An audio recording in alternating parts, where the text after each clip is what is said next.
3 ounce ito. Hi mga mi! Magsasalin tayo ngayon ulit sa ating double ziplock na breast milk storage bag. So ang gagamitin naman natin ngayon itong si Panda. This is 250 ml mga mi ha. Tapos ito yung ating na-harvest for today's video. Ayan. So ang gamit naman natin dito is Dula storage bottle. Ayan, Dula storage bottle yan, tatlo.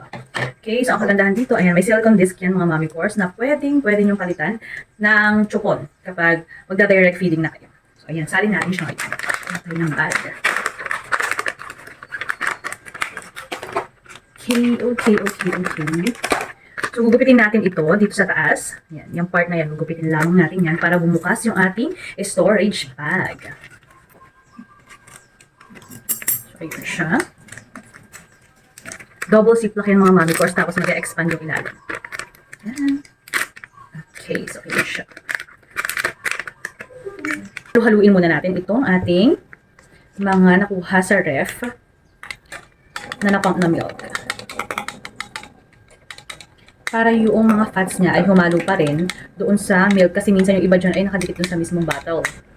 Kaya halo-halo lang tayo. So, tatlong Dula storage bottle ito. Meron pang isa. So, by 4 pieces kasi nabibili itong Dula bottles. Ilalagay ko na din dyan sa yellow basket kung saan siya nabibili. Halo lang natin. Bago siya isalin doon sa ating storage.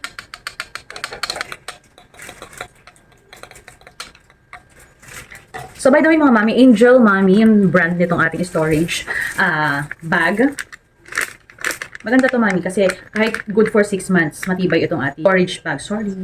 Sasalin na natin siya. So, this is good for 8 ounce, 250 ml. So, we have one bottle, the second bottle,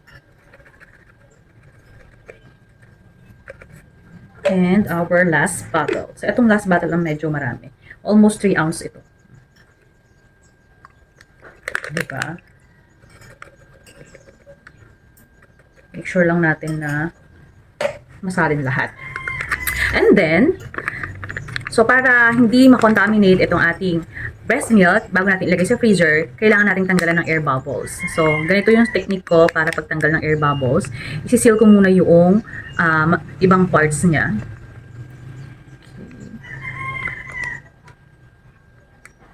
Tapos, ipipress ko dito sa bandang ilalim para umangat yung mga air bubbles.